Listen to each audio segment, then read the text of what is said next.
I never did anything to harm my daughter or my granddaughter. The test is about to begin. Please remain still. Oh, man. Casey Anthony's Parents, the lie detector test. Watch now, only on A&E. And watch next day on the A&E app. Luxury is meant to be livable. Discover the new leather collection at Ashley with premium quality leather sofas, recliners, and more, all built to last. No matter how many spills, scuffs, or pet-related mishaps come its way, the leather collection at Ashley is made with the durability you need for the whole family. Shop the new leather collection at Ashley and find chairs starting at $499.99 and sofas at $599.99.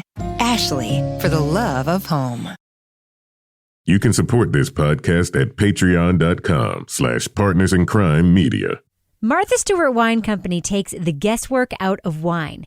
Every wine in the collection has been tested and approved by the Queen, Martha Stewart herself. And with prices ranging from $12 to $30, all Martha Stewart Wine Company wines are both great and affordable. They even offer free shipping when you join one of their wine club options or buy 12 bottles or more. That's easy, right? 12 bottles? Absolutely, I can do that. Plus, if you don't like a bottle, they'll replace it with one you will love. Get 20% off your first purchase of a bottle, pack, or club membership when you go to marthastewartwine.com and use promo code CRIME.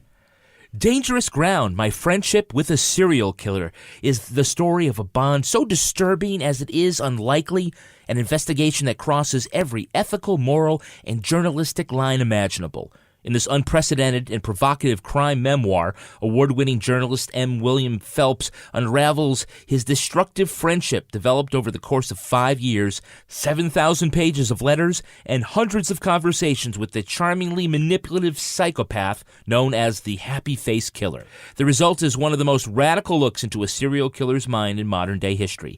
Dangerous Ground is on sale now everywhere books are sold. For more info, visit mwilliamphelps.com.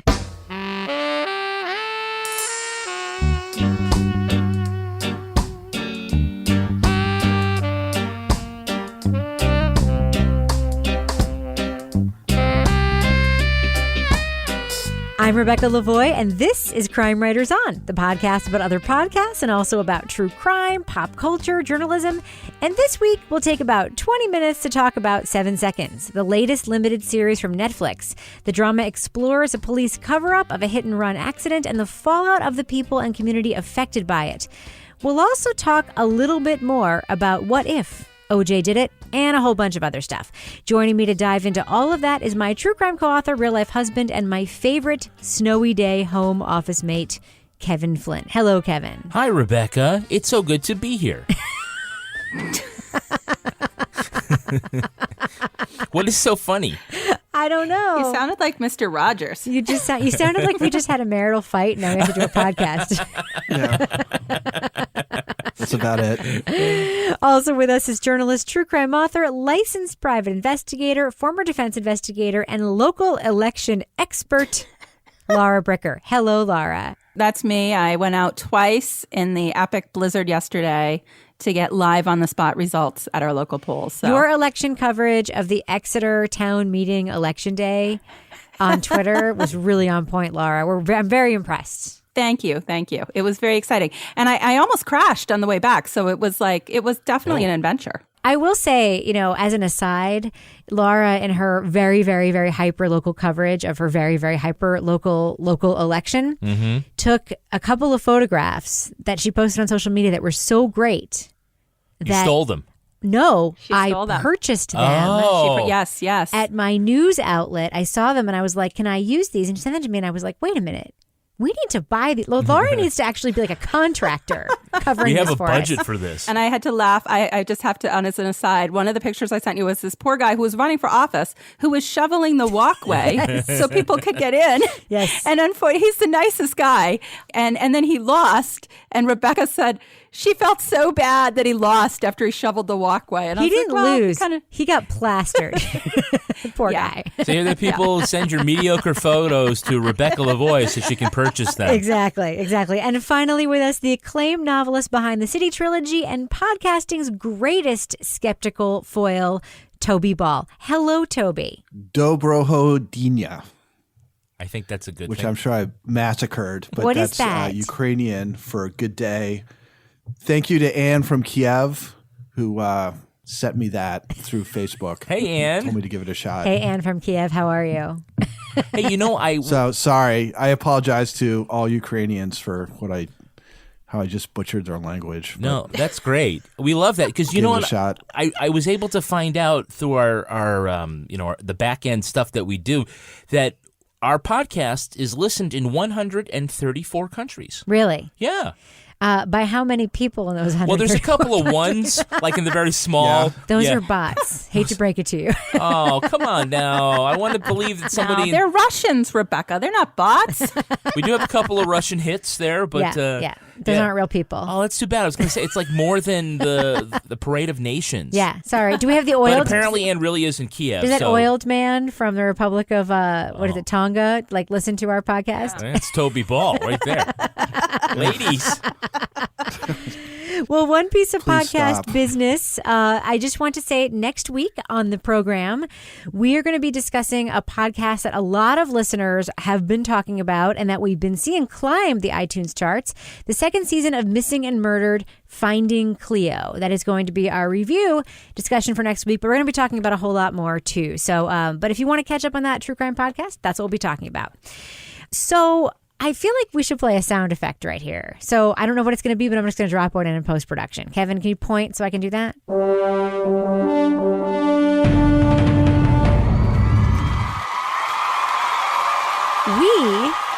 are in the final four of the Discover Pods. The Discover Bot. The Discover Pods Podcast Madness Tournament.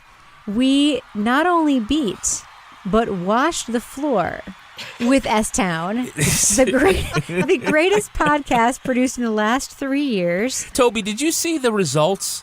I did. It was, what was it, Rebecca? 83% to 17%, roughly rounded. Yes. Oh, my God. I know. I feel as though S-Town didn't get the word out as effectively as we did. Let me read Kevin Goldberg's analysis blog, a little paragraph of it from the Elite Eight down to the Final Four. Here's what he wrote. What, period, A, period, flex, period. S-Town, the last one seed still remaining in the Podcast Madness tournament, was in a good position to not only come out of the true crime quadrant, but to win the entire tournament. Crime Writers On, however, had other intentions. They saw their formidable opponent and rallied the troops. Their campaigning resulted in a monumental beatdown of the top contender. The beating was so severe that I'm almost tempted to take away my previous statement of crowning them this year's Cinderella team, but I won't because they scare me. Well, that's not us. That's our audience. Oh, we know. I mean, that's just so great. I feel we like... know. We don't actually think we're better than S-Town. No, I know that. But you know what? I feel like I'm Aquaman. You do? Because it's like, I just like summon fish and point them in a direction. And it's like, hey guys, we need you to do this. So we had like thousands of people like, emailing and voting for us. Yep. So it's like, it's like pointing a swarm of bees at somebody. It's like powerful. No, I mean, as we've pointed out, we are the only podcast in this tournament, I think, desperate enough to beg for votes. Yes. It's very meaningful to us because we just wanted to make it out of the first round. I know. And here we are. Toby, what are your thoughts about the fact that we, I don't want to say wipe the floor with, but we did kind of wipe the floor with the greatest podcast of the last 3 years, S-Town. Do you have thoughts? We cut the nets in the true crime region. No, well, I think, I think this is basically what I said last week, which I think the cool part of it is just engaging with our listeners and kind of seeing how sort of devoted they are to the podcast. So that feels good. I think there might be some allegations of election interference, but I know nothing about that. So I'm just going to revel in the victory right now. Yeah. Anne from Ukraine voted 57 times. That's right. Well, this week we are up against Wine and Crime. Mm-hmm. And I'm going to be totally honest. I've never listened to Wine and Crime. They are in the the newcomers quadrant. So I don't know what kind of competitor they're going to be. I don't know if they are also asking their listeners to vote. All I know is this is the point in the tournament. I said this last week where we're super confident. But this is the point where we get knocked out, probably, right? Like maybe? I don't know. I don't know. It's so ridiculous because we wanted to get out of the first round, and it was that we got into the Sweet the Sweet 16. We got into the 32 first. Yeah. There was like when they did the recap on the website, they wrote something and they're like about all these different shows how they did, and they didn't mention us, and I was like, that's ridiculous. I'm like, because all these, like, I was like the Cinderella story. Yeah. So I want to say I trolled, but I tweeted at Kevin Goldberg. And it was like, no respects, we're just going to have to win the whole damn thing. Like, tongue firmly in cheek. And now I'm kind of like, we might win this whole goddamn thing. And by we, I mean you, the audience. Yes, but no, we're not actually going to win because even if we beat Wine and Crime this week, which, by the way, you can vote. You're going to put the link right in the show notes, right? Faux shizzle. It's discoverpods.com. That's where you can vote to help us beat Wine and Crime. If you think we should. I'm not telling you that you have to vote for us, but if you think we should, please vote for us. The other bracket, the other contenders for the finals, the other two members of the Final Four are Homecoming and, wait for it, This American Life. The greatest podcast that's ever existed that made Serial and S-Town, the granddaddy of all audio shows, This American Life. Can you imagine? You know what our advantage is? What's that? There is that they probably don't even know this is going on. This is true, yeah. Kevin, what is Ira Glass saying about this tournament right now? Act 1, Cinderella story. Act 2, don't call it a comeback. I think a great matchup would be Homecoming and Crime Writers On. If only so, Homecoming could have a chance to slap Toby and I down for dissing season 2. Yeah, maybe. I don't know. I gotta be honest. I kind of want it to be us in This American Life because that would be hilarious. Well, it's not up to us. It is not up to us. It's up to you, the listener. Are you Aquaman? I'm Aquamaning them right now. Yes. Please look at the show notes, click on the link, or go to discoverpods.com and vote for us to help us get out of the Final Four and maybe make it to the finals of the Podcast Madness tournament.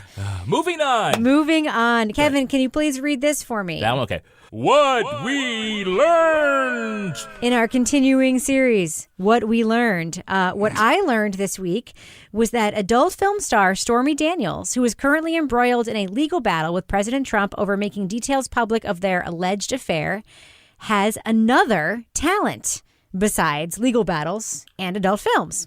It turns out that Stormy is an accomplished equestrian. Not only that, but she does the same sport that our very own Laura Bricker used to do, eventing. Laura Bricker, Yes. Can you tell us about said sport and what about this sport speaks to you when it comes to the whole Stormy Daniels saga? So, yeah, eventing is like the horse world version of triathlon. It's also sometimes called combined training. So there's 3 phases. Dressage, which is like pretty and looks like horse ballet, dancing. and they're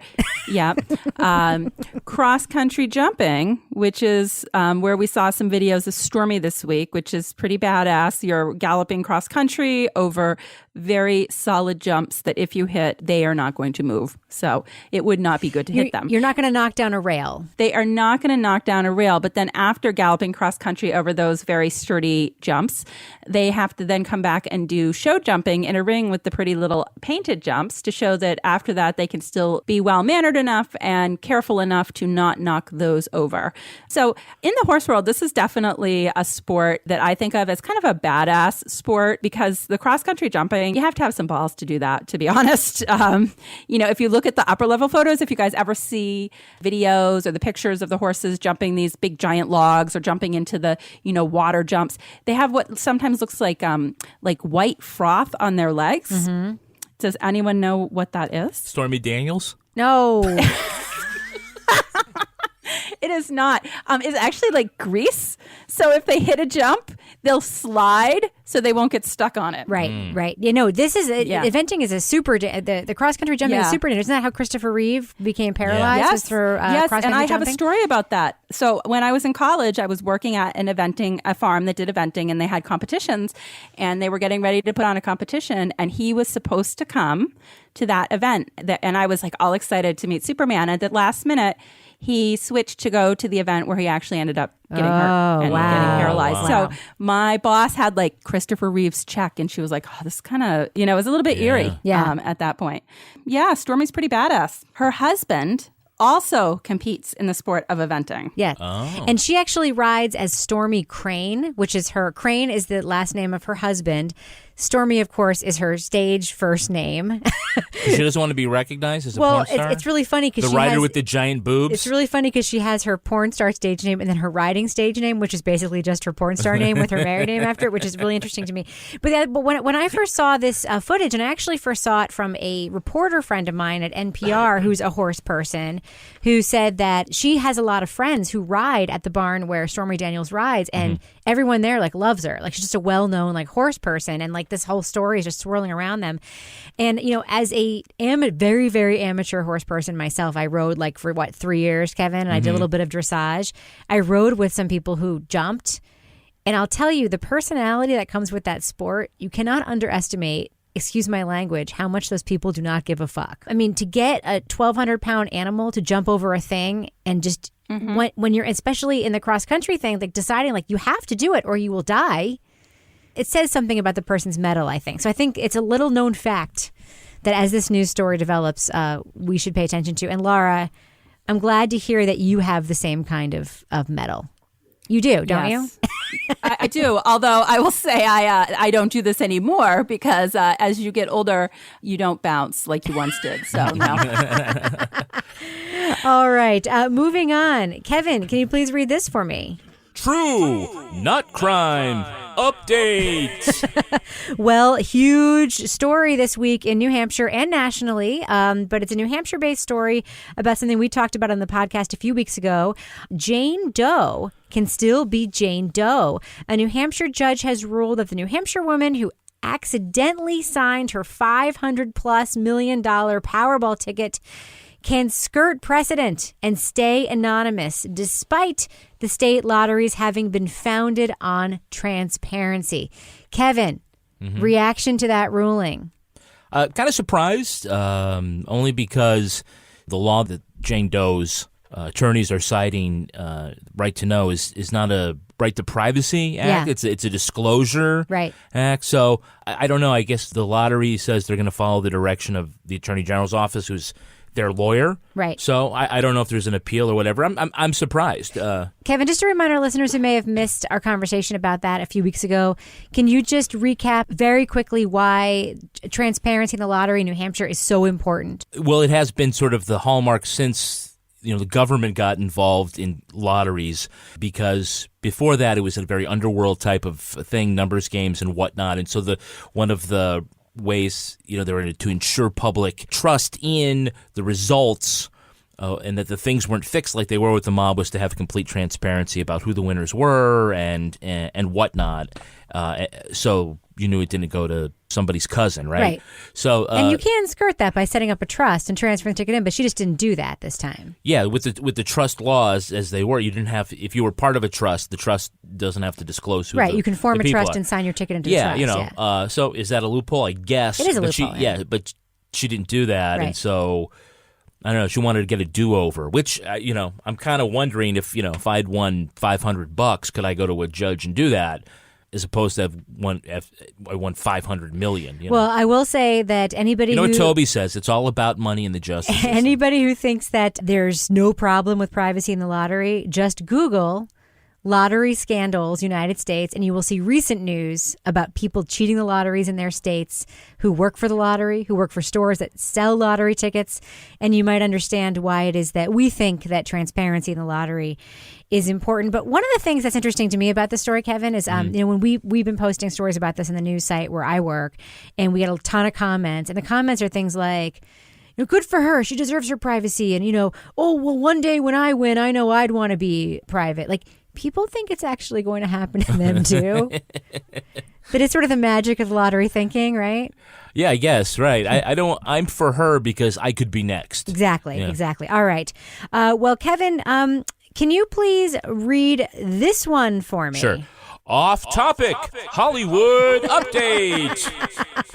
I just wanted to stray into a little bit of a different kind of territory for our discussion this week. numerous news outlets, including the Washington Post and Variety, have confirmed that for the blockbuster Netflix series The Crown, star and twice Emmy Award-nominated Claire Foy was paid substantially less than Matt Smith, the actor who played Prince Philip. Toby, thoughts? It doesn't seem fair. Yeah. Good thoughts. Good thoughts. Laura, thoughts? Well, I haven't seen too much about this. I mean, I guess my first question is who was negotiating for her that didn't, like her agent or whoever. And I think the reason I think they've cited is that Matthew Smith is like more well known, like he was Doctor Who or whatever. I can see it from that point of view. But when you look at the show and you think, the queen got paid less than the king. I mean, that seems a little ridiculous. Right. But I'd like to know a little bit more of the background, and I'm sure it's out there. I just haven't read the articles yet about who was negotiating on her behalf when she ended up getting such a substantially less deal than he did. Right. Kevin and I have had this conversation a few times around their house. There was a story recently about Tracy Ellis Ross being paid substantially less than Anthony Anderson for Blackish, for instance. And Kevin's, and I think it's this is the devil's advocate role, is that like, this is the name that's the draw, so that person gets more money, blah, blah, blah. And my thinking is just more like the equal work kind of thing. And I think that The Crown is like a really good example of that. Claire Foy is in more scenes than he is. The show is called The Crown. And who is going to watch a Netflix show about the Queen of England and watch it because the guy who used to be Doctor Who is in it? Like, nobody. Show me one person who watched that show only because Matthew Smith was in it. That's the thing, right? It's more a matter of, if you're going to replace them with somebody anonymous, is it going to hurt? That's the only way I can think of justifying something like that, is that, if we stuck like somebody random in place of Claire Foy, it wouldn't really affect things. But Matt Smith is so crucial. We have to have him. Right. And therefore he has greater value. Like, I don't agree with that, but I think that's the only way that you can really justify it. Yeah. Unless it's just like, we're just going to pay dudes more than chicks. Yeah. No, I totally agree. And anybody who's even watched one episode of The Crown, except maybe for that one episode on the boat, Claire Foy completely outacts and is in more scenes and carries that show. Yes? No, Kevin? Yes. No. Okay. I mean, it's different than like any sort of other job when you're talking about Hollywood and acting and whatnot. And so the pay is negotiated by agents and whatnot. It's not like, jobs that we have. However, on the Tracy Ellis Ross thing, I was kind of like, well, okay, I understand like her argument. I think that, it's like proportionately, how much is she a lead actress? Is she a support that kind of thing? She's a lead actress. Yeah, no. And my point, I'm certainly not taking a position on that. I think it's very clear though with The Crown who the main actor is, and it is she, Claire Foy. So that one's a little harder to I'm interested in defend. how much John Lithgow got paid to be in that show, frankly. He was really great in the first season. But I bet it was more. I bet it was more. Now that I know that, I wouldn't be. And I wouldn't be apparently surprised. she got even in season 2 after she got nominated for an Emmy for season 1. Like, the whole thing is just Quite. Thank you. Thank you. Okay, moving on. Kevin, can you please read this for me? True Crime Podcast Update. Toby Ball. Yes. I'm going to put you on the spot. You told me this week that you finished listening to Atlanta Monster and that you had thoughts. Can you share those thoughts with us, please? So, like, if I had listened to the whole season rather than just the first however many episodes we listened to when we kind of trashed it, I think I would have a more positive outlook on it. And this is not universally true for all the episodes, because there's a couple of episodes that are just absolutely dire. But there is interesting stuff. And it's not necessarily like we're going to find who the real Atlanta Monster was, or unless you're super credulous, it wasn't Wayne Williams. And I don't know if it's him or it's the people from whatever he's partnering with. How stuff works. Who did it. But they get some good interviews about how the racial stuff played out with the investigation and some of the politics in Atlanta at the time. So I thought in the end, like looking at the whole thing, it was flawed, and there were some things that were absolutely difficult. Like there's a lot of credulousness to people who, to my ears at least, seem to have access to grind. But, he comes up with some interesting stuff. I think he recedes a little bit more. Like it's less, I couldn't believe I found this out, or, that kind of thing. And it's more what you'd expect from a like sort of more seasoned or more conventional podcaster, which is, there's a little bit of personality, but the real focus is on, the subject matter. So as a whole, where are you on Atlanta Monster? Thumbs up or thumbs down, Toby? It's not even like I wish I could do thumbs sideways. Yeah. I feel like if I could divide up the episodes. Yes, and do thumbs up, Like thumbs there'd down be individually. some episodes like half of them would be thumbs down and half of them would be thumbs up or I see. something. Yep. I mean, I think there's just a wide variety in the quality. I think the totality of it ended up being better than the first few episodes, which is what we reviewed. All right. Well, that's fair. It's very interesting to hear. We've had a lot of people ask if we've continued to listen. I haven't. Right. I stopped after a couple after we reviewed it, but it's nice to hear that some of us have continued. Thank you for that, Toby. And also, Kevin, I also need you to read this for me. True crime update. At the urging of many of our listeners, and just before tonight's taping, Kevin and I sat down to watch that Fox special, OJ, The Lost Confession? ? In this show, host Soledad O'Brien sits down with publisher Judith Regan, OJ prosecutor Christopher Darden, and others, including former FBI profiler and podcaster Jim Clemente, to watch a previously suppressed interview in which OJ, quote, hypothetically, confesses to murdering Nicole Brown Simpson and Ron Goldman. I just remember Nicole fell and hurt herself. And this guy kind of got into a karate thing. And I said, well, you think you can kick my ass? And I remember I grabbed a knife. I do remember that portion, taking a knife from Charlie. And to be honest, after that, I don't remember. Except I'm standing there and there's all kind of stuff around and what kind of stuff? Blood and stuff around. I hate to say this, but this is hypothetical. I'm sorry. Right. I know we got to back up again. Right.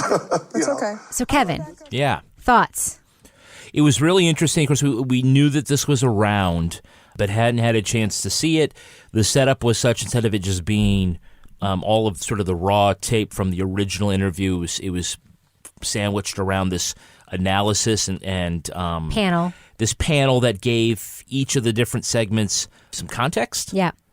And I thought that was really good. I like Sterling K. Brown better than Chris Darden. Better than real Chris Darden? Chris Darden. Okay. But the panel was really good. I think Jim Clemente was great in sort of like analyzing language, this is really what we're talking about. Jim Clemente was very restrained in this. Yeah, no, which is good. He does know his stuff. And this is like a great example of a case that all of us are watching this, trying to pick apart what he says and how he says it. Yeah, no, I actually had the same reaction. I think that is a hard format to pull off. They basically played this raw interview tape and then went back and forth from the panel to the tape. I think, Soledad O'Brien did a very good job handling this. It's salacious subject matter. She had one of Nicole Brown Simpson's best friends in the studio. She did a very good job saying, I know this is hard, but, let's talk about it. And if you're interested in this case, I think it's worth a watch.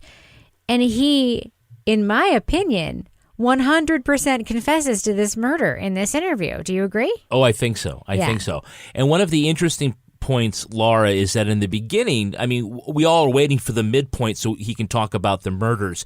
But his own recollections of the domestic violence, that he doesn't see as domestic violence, but the way he speaks about it, I thought was very telling as well. Yeah. He seemed to kind of have his own take on the world. And, it reminds me of it, as I was watching the beginning and he's talking and he's kind of trying to explain the way everything played out in the beginning of the relationship and everything.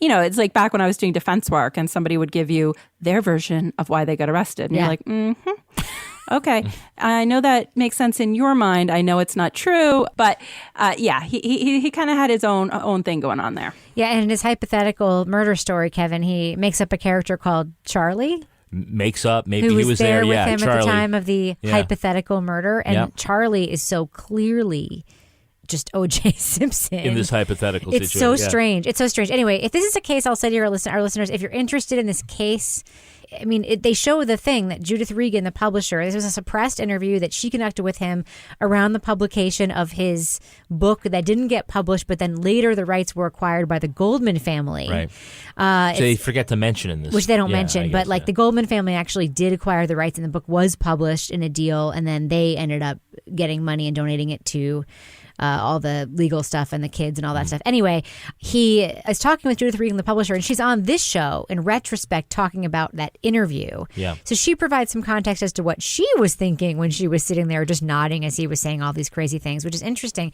But I have to say, for as salacious a topic as this is and as corny as this could have been, it was actually like pretty well done. I actually thought it was like, for what it is, pretty good. I agree. All right, good. One final update, Kevin. Can you please read this for me? True crime update. Guys, big news from our favorite cult this week. Yeah. And I'm just going to read the headline from The Guardian that sums it up. Scientology launches its own network, just like regular television, only more terrifying. I see a lot of this, where they put their hands over their eyes and look inside the window, and they're like, what is this? The Guardian goes on to say that the programming, which will stream on DirecTV, Apple TV, Roku, Google Chromecast, and an app, includes shows called Meet a Scientologist, Voices for Humanity, and L. Ron Hubbard in his own voice. Laura Bricker, thoughts? Yeah, no, because here's my theory. They're like tracking us. So the minute you watch something, they're going to know you watched it. And then you're going to think it's the Jehovah's Witnesses at your door and it's a Scientologist. So I'm not watching. Toby, what do you think about this whole like Scientology network rollout? Are you going to give it a shot? Yeah, of course. What I think is interesting is that they've got all these actors, well-known actors who are Scientologists who supposedly will do whatever for the church. And it seems like you could put together some pretty good programming with those people if that's what they wanted to do. It sounds more like they're trying to do bullshit recruiting. Yeah. I mean, they could put The Handmaid's Tale season 2 on the Scientology network, right? Yeah, bring back Jenna Elfman. Yes, which, by the way, I'm super excited for to? Handmaid's Tale season 2, by the way. I don't know about you guys. Super excited about it. Kevin, what do you think? Are you going to watch the Scientology network? Nope. Next question. I'm really not going to lose any sleep over missing Scientology TV. I'll be sleeping on my sheets, my Brooklyn sheets. I didn't know where that was going. Yeah, Brooklyn, as you know, was founded in April of 2014 by a husband and wife team. Not by L. Ron Hubbard. No. Vicky and Rich Phillip, they, I guess, were staying in a hotel, and they had, like, these really luxurious sheets, and they're like, why the heck can't you and I get sheets like this? Exactly. Like, why also can't we have a mini bar in our room? Real question. Yeah, well, now we have both. Thanks to our friends at Brooklyn, and they have a lot of different colors and patterns, but not too many. Toby Ball, you have Brooklyn sheets. Do you remember what it was like going online to the website and selecting your favorites? Yes, because I went on there with my wife. We checked it out. It's all, at least when I looked, there wasn't anything like totally outrageous and stuff. We got white with some navy polka dot and then a sort of earth-toned duvet cover. It's very nice. Very tasteful. Yeah, they have a wide selection, but not so large. It's not overwhelming. Yeah. And you can mix and match between the colors and the patterns. It's all very tasteful. I love it. The thing about Brooklyn and sheets, and you asked me something about it like the other week, and I didn't respond very well. But it's kind of like when I borrowed my friend's pair of glasses one time, and then suddenly I could see all this stuff in the distance, and I like realized that other people, like, that was something that was possible. And I was just kind of putting up with the fact that I couldn't see very well. It's kind of the same thing with the sheets, is that I've been like sleeping on these like not like all that comfortable sheets for years and years and years. And then you get like a good pair of sheets. You're like, oh man, like I had no idea that this was one of those things. Yeah, my life has sucked before now, basically. I've been blind. I've been blind to comfort. Brooklyn sheets are the best, most comfortable sheets for the nearsighted and farsighted. And now Brooklyn has an exclusive offer just for Crime Writers On listeners. You can get $20 off and free shipping when you use promo code CRIME. At brooklinen.com. Brooklinen is so confident that they offer a risk-free 60-night satisfaction guarantee and a lifetime warranty on all of their sheets and comforters. But the only way to get $20 off and free shipping is to use promo code CRIME. At brooklinen.com. That's BROOKLINEN.com. Promo code CRIME. Oh, so I couldn't read it because I was nearsighted. Brooklyn!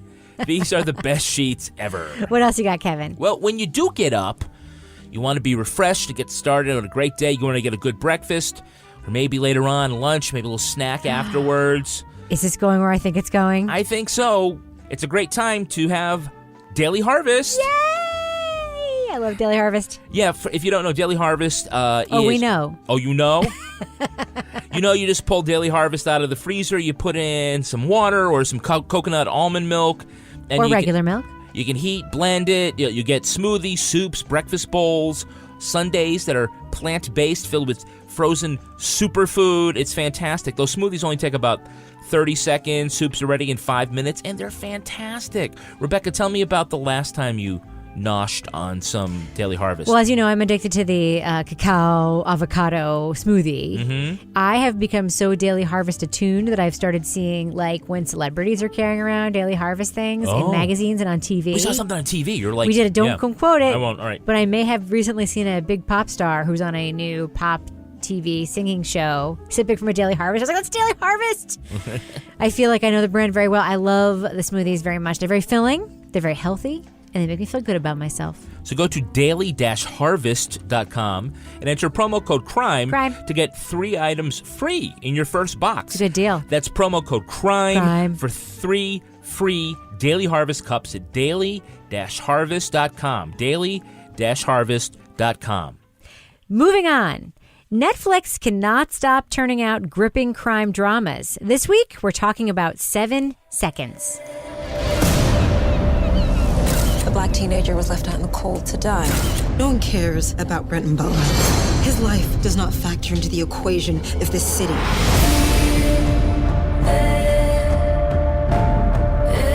I'm doing my job. Job's locking up other cops now. I didn't become a cop to break the rules. I'm gonna turn myself in. You're a good cop. You and me, we're a dying breed. And we take care of our own. I want you to think about what kind of father you'd be behind bars. 7 Seconds is a 10-part series set in Jersey City, where the view of the Statue of Liberty is literally her backside. A black teenager is struck on his bike by a distracted police detective, and his commanding officer decides to leave the victim and cover up the team's involvement. The drama explores the effect of the crash on the teen's parents, the driver and his partners, and the alcoholic DA assigned to the case. Will the newbie investigator uncover who the real perpetrators are? And will justice be served in an era where white cops with black victims are rarely held responsible? Disclaimer, there's almost no way to talk about this series without discussing some spoilers. So if you'd rather hear our review without the discussion, just look at the show notes for the timestamp to which you can skip to get our thumbs up or thumbs down review of 7 Seconds. Vina Sud, the creator of The Killing, is also behind the show 7 Seconds. Now, Toby, did you ever see The Killing? I watched a bunch of episodes of The Killing right after I had knee surgery. Right. So I was pretty amped up on painkillers, and I don't remember much about it. Okay, well... maybe we should restart this segment. No, I'm just going to leave it at that. Let the listeners soak that in. Kevin, you and I watched The Killing. Yeah. And we loved The Killing, yes? Yes, we did. For the most part. There were some frustrating things about it. We also loved it. Right. This show is, for me, strikingly similar to The Killing. How do you feel about it? Yeah, I think so. And we're talking about the American version of The Killing, which was one of the first Scandinavian noir adaptations that we'd seen. I think that there's an awful lot sort of in the structure of this limited series as was in The Killing, most notably that when we look at the crime, we do have, the flawed investigators. This time it's an open mystery, so we know what happens, but what this does and what The Killing did is the family of the victim. Domestic suspense, right? It isn't just they're there for some tears and then they're gone. It ends up being a real character study in them as well about where their relationship goes and how they're affected. So it's not just, here they are sort of the innocent victim. They have their own problems too and their own dark secrets as well to explore. And those are two things that they have in common. And those are some of the best things that they have in common. There's another really big thing that this show has in common with The Killing. And for our listeners who haven't watched The Killing, it was originally an AMC show. And then for the final season, it was picked up by Netflix. So I believe there are 4 in total seasons of The Killing. Yeah. The first 2 seasons are about the same case. And then there's another 2 seasons, I think, after that. Anyway, it's a really stark and interesting show. But one of the things about it is the flawed characters in The Killing, including the cop investigating the case. And in this series, pretty much every character is damaged, unlikable. You have the drug cops who are doing the cover-up. You have the drunken prosecutor. You have the DA who's cheating on his wife. You have the uncle of the victim who we really want to like, but can't seem to find his way. You have the parents of the victim, but the dad is especially, kind of grapples with things. Laura, is it overkill to use so many flawed characters across the board in this show? I had to say, when I started the show, I was kind of depressed. I was like, oh my God, like everyone in the show is a horrible person. And I felt like they were also playing on stereotypes with the way that they made each character so flawed. But then, there's something about it. You keep hoping that somebody's going to have some sort of redemption as you go along. And I found myself, the only character I liked that I didn't find to be as like unlikable and horrible as the rest was Fish, the detective. Oh yeah. Yeah, I gotta talk about him. He was like my favorite. I loved him. And I was like, okay, this guy's clearly going to be the hero of the show because he's the only one who's not just like damaged beyond repair, even though he also is somewhat damaged. Did you recognize the actor, Laura? Did you remember something we've talked about earlier on this show? Uh-oh. The actor who played Fish also played the preacher in Ozark, a connection we didn't make until like the very final episode. Oh. Thank you, IMDb. Yes, thank wow. you. Yes, I know. Very, very different character. I did not make that connection. Toby, what did you think of this character, Fish? I mean, one of the things that struck me about him was the way they established the character. We've talked about this before on the podcast. Character development, if you can do it in one scene efficiently and well, can sometimes be the best kind of character development. And they did it in one scene with Fish when we meet him at his house and he's taking care of all of those decrepit, sad dogs. Yeah. Did you like this character also? Yeah, I think it was good in that at first you're not quite clear how to take him because he's being such a jerk to KJ. Yep, the prosecutor. About her drinking. But then as things go on, you get more of an appreciation for him, and he does kind of emerge as a good guy, despite the fact that he sometimes makes decisions that you wish he wouldn't make. Yeah. I think of all of the characters, he was the one that seemed least predictable. No, I agree. He's imperfect, but interesting. Kevin, you? Well, it's a little bit of a crime that this is the first character we get into because there's so many other great characters and for actors of color as well. But Fish was really interesting to me because this is a cop who is funny, but in the exact opposite way that we always see cops. They're the world weary cop that they're making the snide remark. That's where their humor comes from.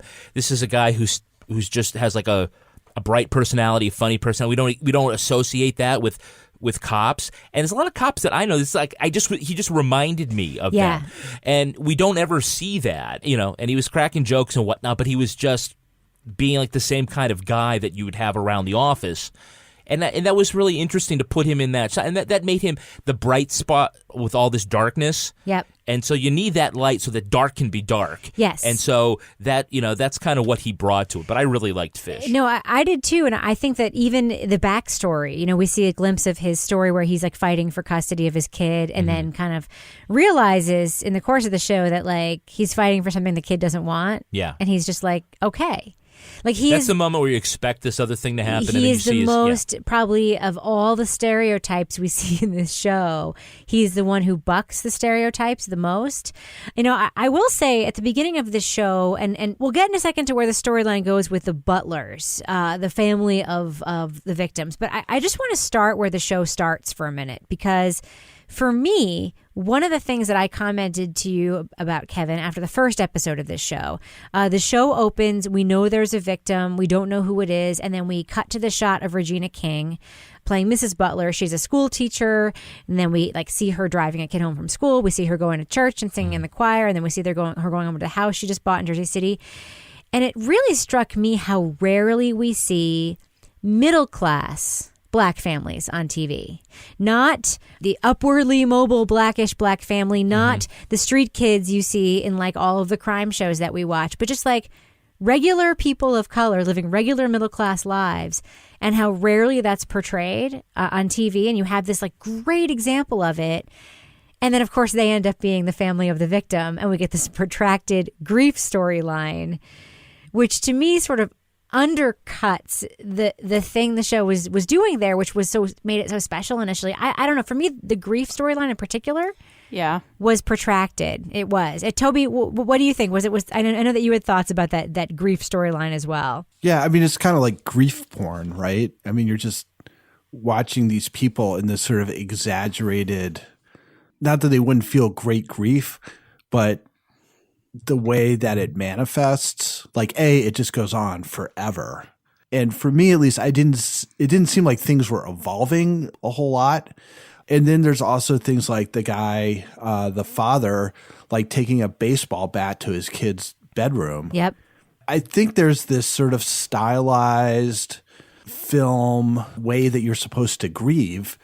And it's either being catatonic, which they are at times, or it's like this like absolute like emotional release, like Sean Penn in that ridiculous Dennis Lehane movie where he's like 10 people are holding him back because he wants to see his daughter's dead body. Mm-hmm. So I don't know. I think I probably liked this whole thing less than everybody else. And I thought the whole grief thing, I thought the family dynamic was not as interesting as the amount of time they spent on it. Yeah. Well, they did layer a lot into that. So, Laura, one note that you wrote to me was that we have a story here about two gangs. Can you just explore that a little bit? So the first scene of the show, we see this accident where Brenton Butler is riding his bike through the park and he gets hit. And initially, you know, even though the people involved in what was going on, like I could see a badge hanging around their neck, the way that they were, like their body language and their demeanor, I was like, I think these guys are criminals. Like, and it turns out, no, these are the police officers, but they're like the white gang in this show. And, you know, and on the other flip side, we have the black street gang, which Brenton's uncle had been involved in before he went off and joined the military.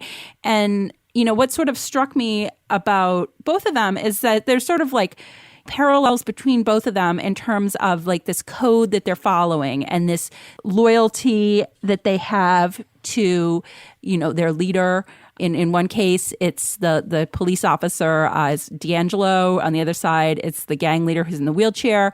And that sort of like family, we'll take care of one of our own philosophy to how they're running their lives. But what I found ironic in this is that I found like the people that are selling drugs and you know, that you initially think you would be more biased against, I actually had more sympathy for than the police gang as this all played out. But I felt like there was a lot of parallels in terms of people within both of them coming from sort of broken homes or abusive backgrounds, and whoever the leader was sort of taking that person under their wing and like, no, we'll take care of you now.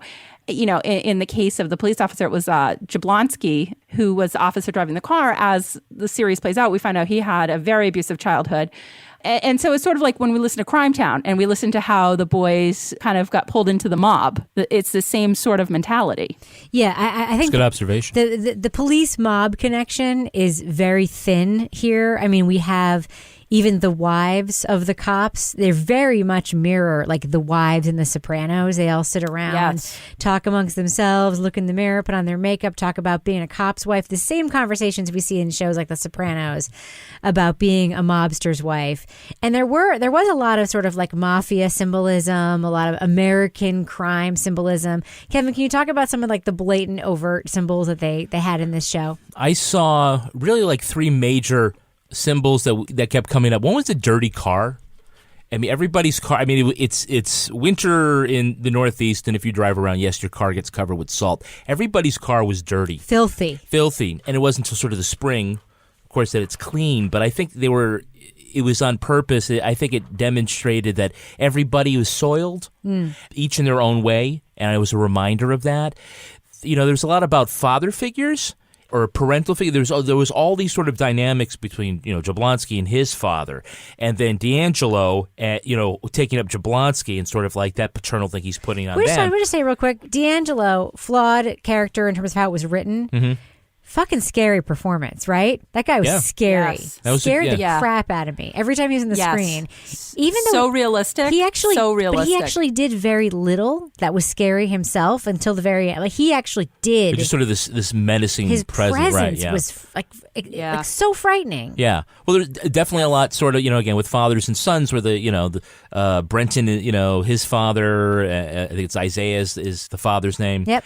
That's going on. And the other one, which was, I don't know if it was too obvious. Yes, it was. But I know what you're going to say. The Statue of Liberty. Turning its back on Jersey City.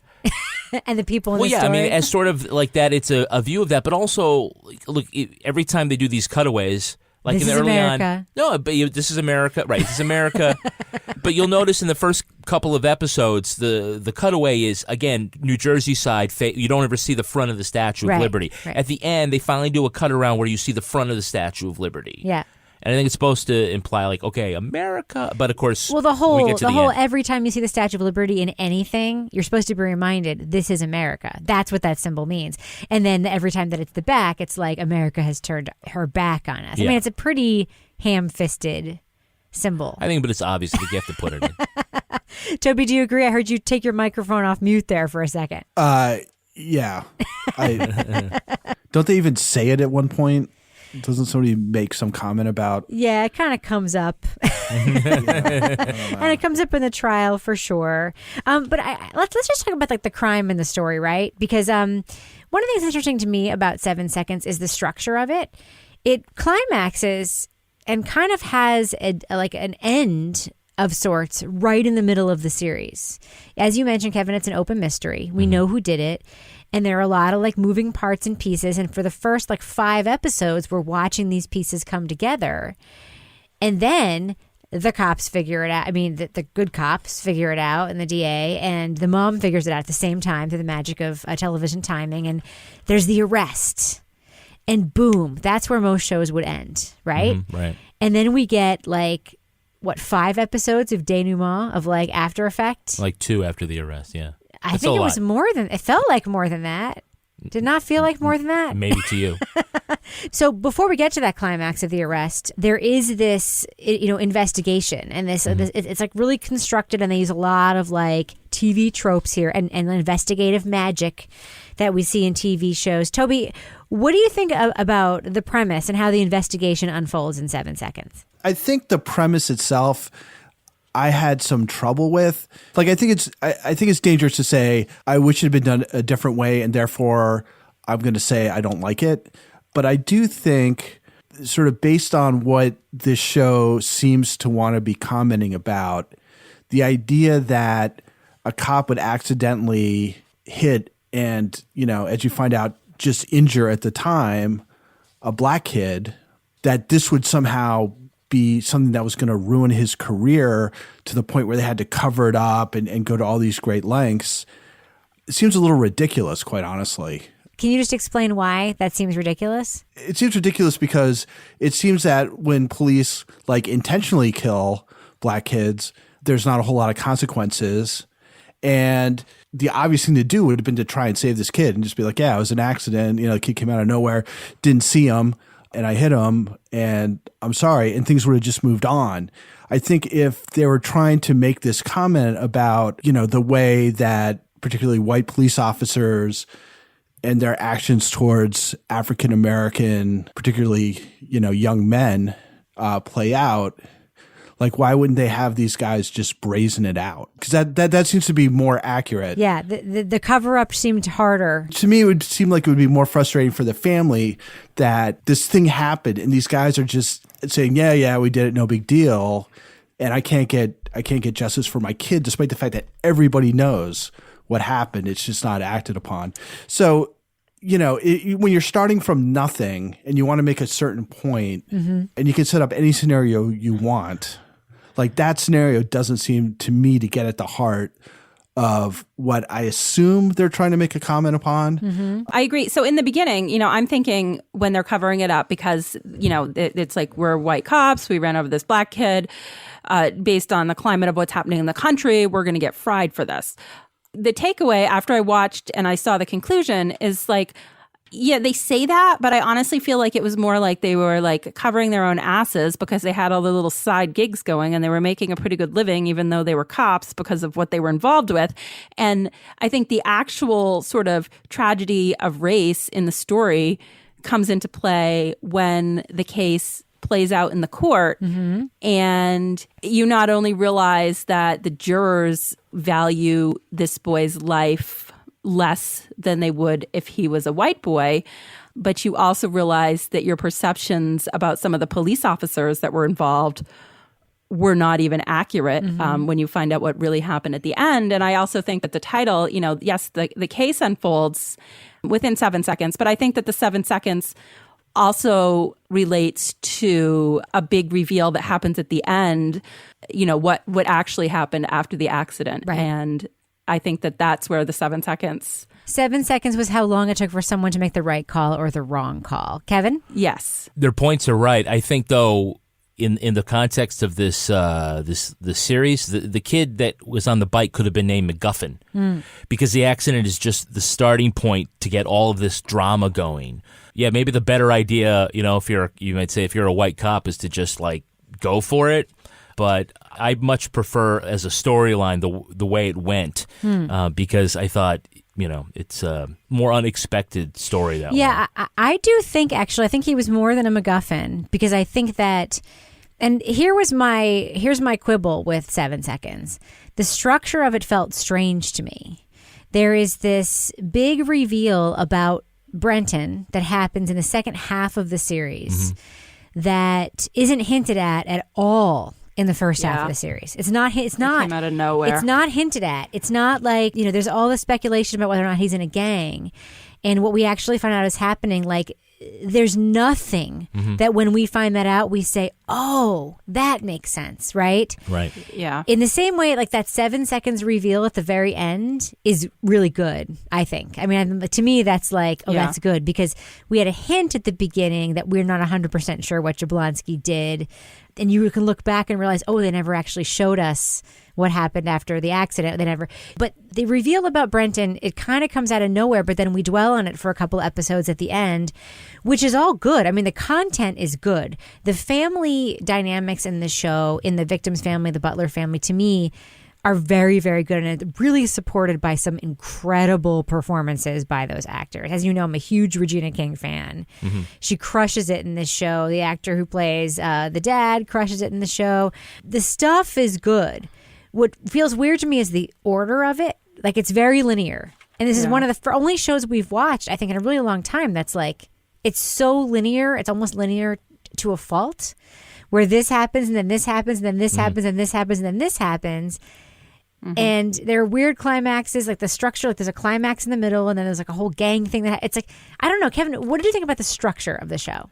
Well, I think it was okay, like you say, linear in the way it was. I think, you get to watch everybody's hair grow. You do. And you actually kind of do. I just have to think, though, and Laura is probably going to want to like go apeshit on this, but the trial was kind of like, like how would that even happen? No, I mean, all these things the neighbor said, and it's like, no, you would have. This is why the trial took 3 days. That would have been a witness. Oh yeah, there would have. Yeah, it just was crazy. That was like the most ridiculous part. I'm going to lead into that, but I'm first going to say what you were talking about, Rebecca, with the structure. I really feel like the series was like 2 or 3 episodes too long. I think they could have gotten the job done in less episodes because they had some tangents that I felt like were interesting, but I don't know if they were necessary to tell the story that they wanted to tell. But the courtroom scenes, I was like, what the F is going on here? Like, this is not how court plays out. Like, you would think with all of the police procedurals and courtroom dramas and like John Grisham books, whatever, that are out there, that the show writers would know. You don't just like go up and just start talking about what happened when it hasn't even been introduced as evidence. And it just, the way that they were questioning witnesses, I was like, it was just so unrealistic. And the fact that dragged out over several episodes, I was all done with that part.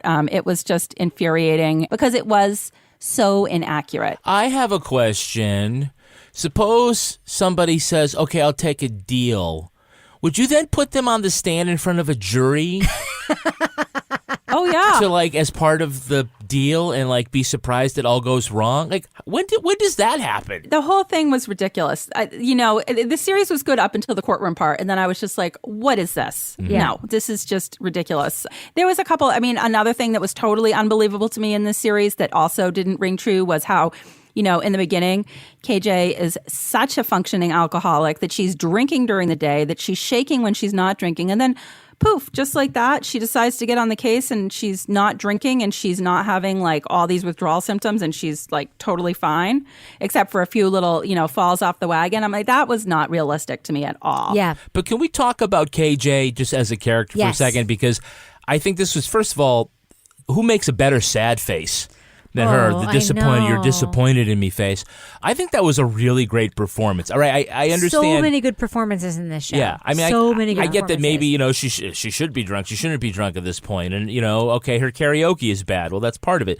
But I just think as a character that isn't sort of written well or isn't really there in the first episode, she just takes off after that and really carries. I mean, I think she's the lead actress of this. Listen, I will say that for its many structural flaws, the performances in this series are just, they're over the top good. Everybody across the board of this show is good.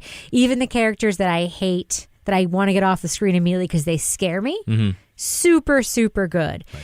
There is one performance, and I don't think I have the actress's name written down, the young actress who plays their secret witness, who has a terrible and potentially completely unrealistic and out of place conclusion to her story in the series, which frankly was to me the most shocking moment of the whole thing. So good. So good. I just think that, sometimes you would look at a body, and this is almost like this is when I say, like, it reminds me of The Killing.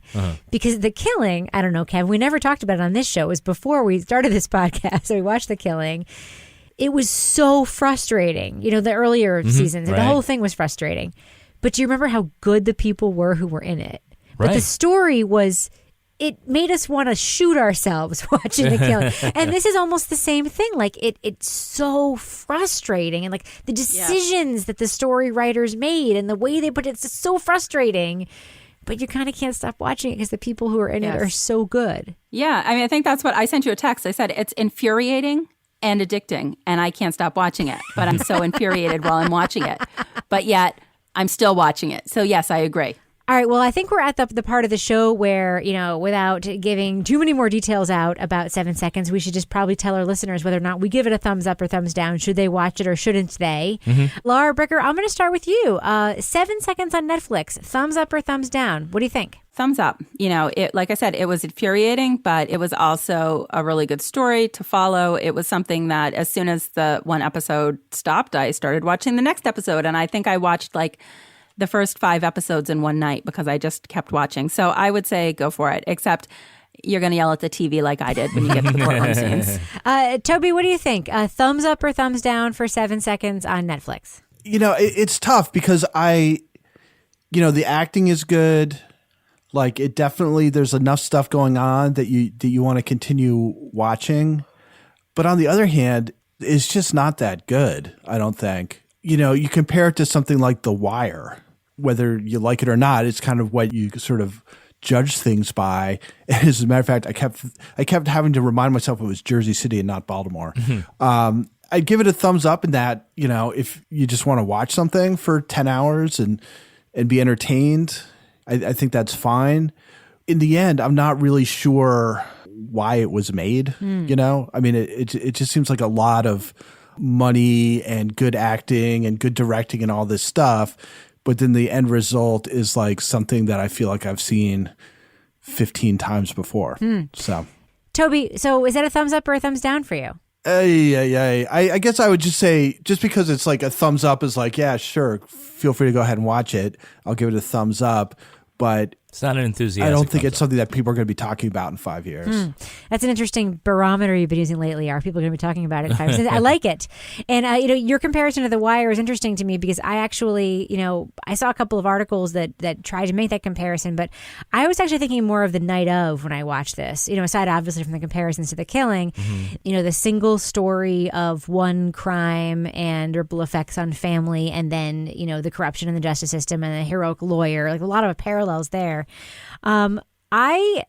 This is tough for me because I loved watching it, just like Laura. So I have to give it a thumbs up for that reason. Anytime I want to watch the next episode of something, it kind of automatically earns at least an automatic thumbs up. Right.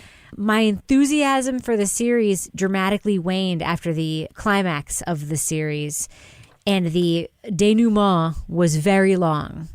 And there were some storylines in the series that I felt were interesting and important, but could have been folded in a more compact way, including the grief storyline, including the storyline about we learn about the son.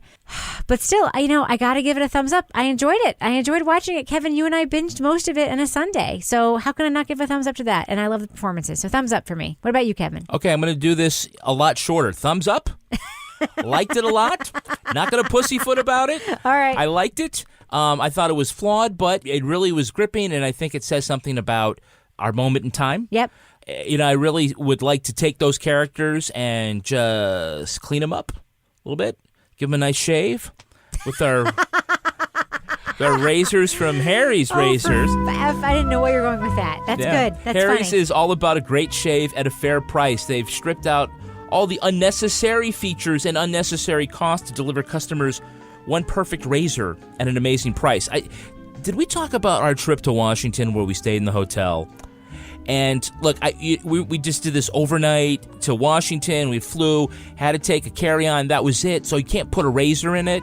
And I'm like, okay, so we get to Washington, and I'm kind of thinking, what am I going to do? Because I didn't bring a razor. What do they have in the bathroom? Harry's Razors. God damn it was a Harry's razor.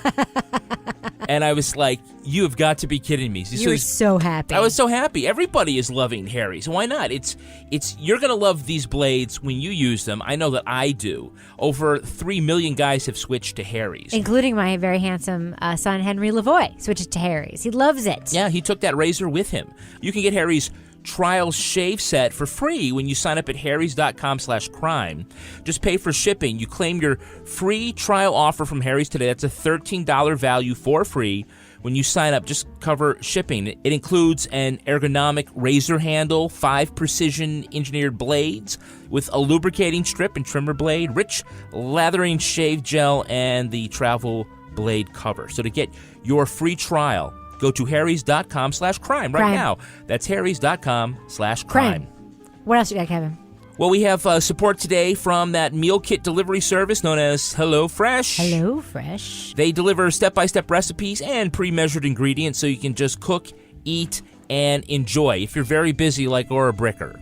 Like Laura Bricker? Like Laura Bricker. Yeah. You don't have time to go shopping and get those great meals. Laura, tell us about delivery day at your house and how easy it is. So, election day, very busy day when you are a journalist working in a small town, hyper-local community covering election results.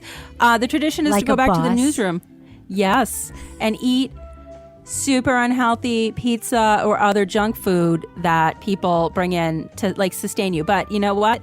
With HelloFresh, I got this delicious healthier option, like a flatbread that came with chicken sausage and zucchini to put on top. It was super fast to eat, super delicious. And you know what? Then I don't feel so stressed out about, being busy and working and what am I going to make for dinner, because it's arrived all in a box and it's all stuff you can recycle, the packaging that it comes in. And even better, they send you a whole book with not only the recipes you received, but all the other recipes so you can get some other ideas for other easy to make quick meals during the week. Yeah, each balanced dinner is less than $10 a meal.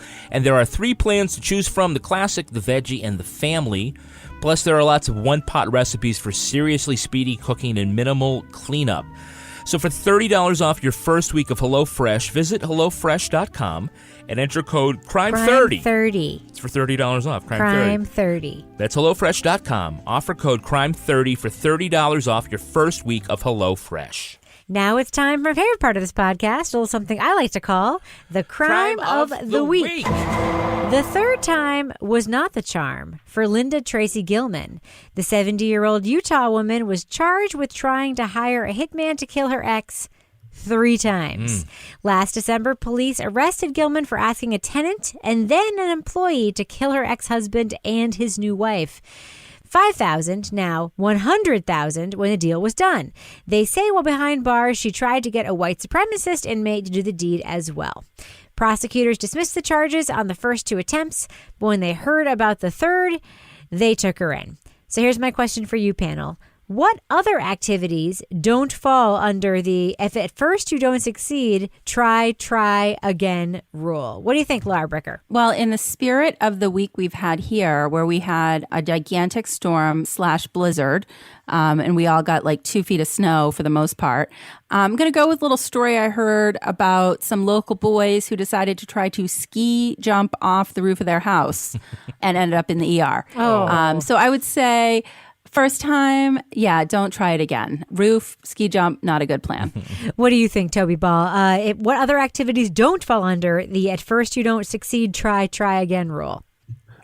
Sword swallowing. Oh, wow. That's a very compact answer. Yeah. Yeah, no, I'm going to actually go with a Toby Ball related answer. Mm-hmm. When you drink one giant Moscow Mule with Toby Ball in 5 minutes, do not try again, as I have done, regrettably, on more than one occasion. Kevin Flynn, what about you? What activities should you not try again? Taking on Crime Writers On in the Podcast Madness bracket, bitches! We will F you up! We'll wipe the floor with you, right? Yep. All right. Laura Bricker, before we end the show, do we have a cat of the week this week? Well, we have some dogs. Oh, yes. My favorite kind of animal. Yes. Yep. We've got Jillian Byron. She says, I'd like to submit, she sent some nice little pictures. I'd like to submit my dogs who have known each other each for 11 days and already sleep like a heart for cat of the week.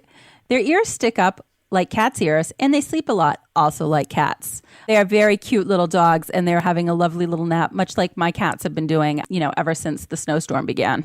Well, Laura Bricker, that's a very sweet story, but you will never convince me, ever, that a dog being like a cat is better than just a dog being like a dog. I'm sorry. You're just never going to convince me of It's that. the only way I'm going to embrace a dog. Laura, you own a dog. What a horrible thing to say.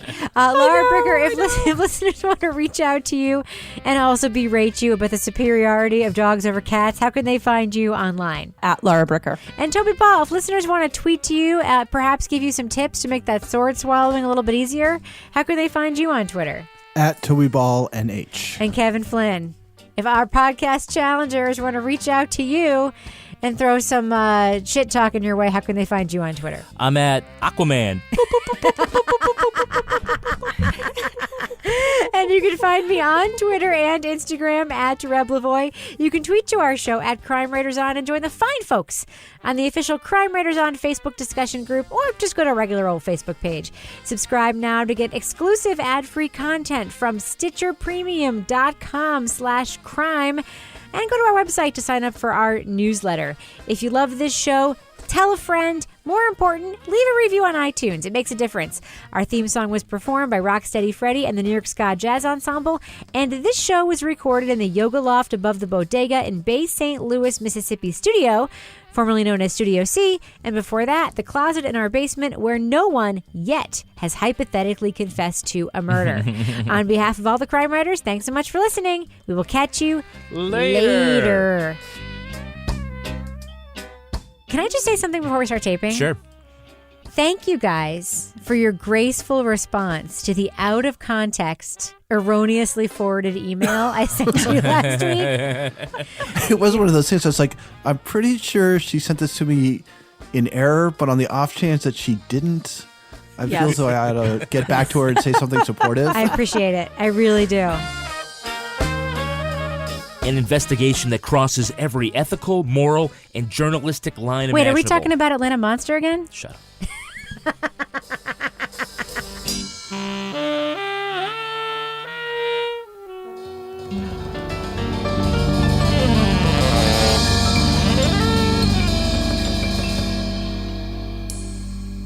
Partners in Crime Media.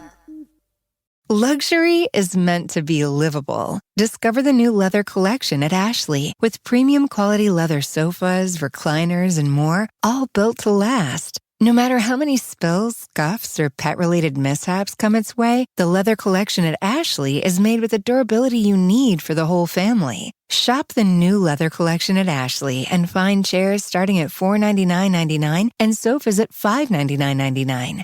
Ashley, for the love of home.